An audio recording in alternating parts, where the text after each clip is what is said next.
அல்மா herbal அப்படிங்கிற YouTube சேனலை போய் சப்ஸ்கிரைப் பண்ணி வச்சுக்கோங்க. ஹலோ, சொல்லுங்க. டாக்டர் அல்மா உங்க ப்ரோக்ராம் தானே? ஆமா, அல்மா சித்த மருத்துவமனையோட நிறுவனர் பேசுறேங்க. சொல்லுங்க. வணக்கம் சார். வணக்கம். நான் துபாயில இருந்து கூப்பிட்டேன். ஒரு 2 மாசத்துக்கு முன்னாடி அந்த கையில அந்த எல்போ ஒரு சவர்ல தட்டிட்டு, அதனால அந்த இடம் பாதிச்சுது. அதுக்கு பின்னாடி எக்ஸ்ரேல பிரச்சனை ஒண்ணும் இல்ல. ஆனா அவங்க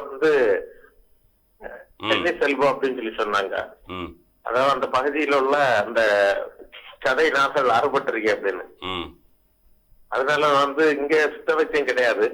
அதனால நான் ஒரு ஆயுர்வேத மருத்துவரை பார்த்தேன். அவங்க சில ஆயுர்வேத மாத்திரைகள் கொடுத்திருக்காங்க. பட் அதுல பெரிய மாற்றம் தெரியல, என்ன பண்ணலாம்? இல்ல, அங்க அஸ்வகந்தான்னு ஒரு பொடி கிடைக்கும்.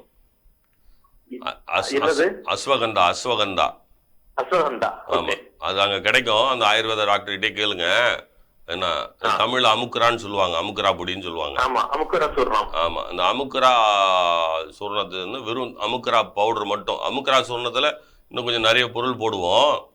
வெறும் அமுக்குரா பவுடர். அமுக்குரா சூர்ணம் வெறும் அமுக்குரா பவுடருங்க. தமிழ்ல அமுக்குராங்கிழங்கு, இங்க ஆயுர்வேதத்துல அஸ்வகந்தா. புரியுதுங்களா?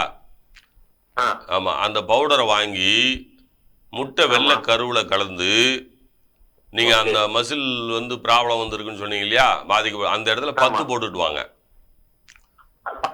அந்த இடத்துல முட்டை கலந்து அமுக்குரா சூர்ணம் 10 போடணும். ஆமா, 10 போடணும், அவ்வளவுதான். கை மூட்டுல. ஆமா ஆமா ஆமா, அதை தொடர்ச்சியா 1 மாசம் போடுங்க, அது சரியா போயிடும். 1 மாசம்? 1 மாசம் செய்யுங்க, சரியாயிடும். ரொம்ப நன்றி, ரொம்ப ரொம்ப. ஆமா, அது செஞ்சீங்க. நன்றி நன்றி நன்றி.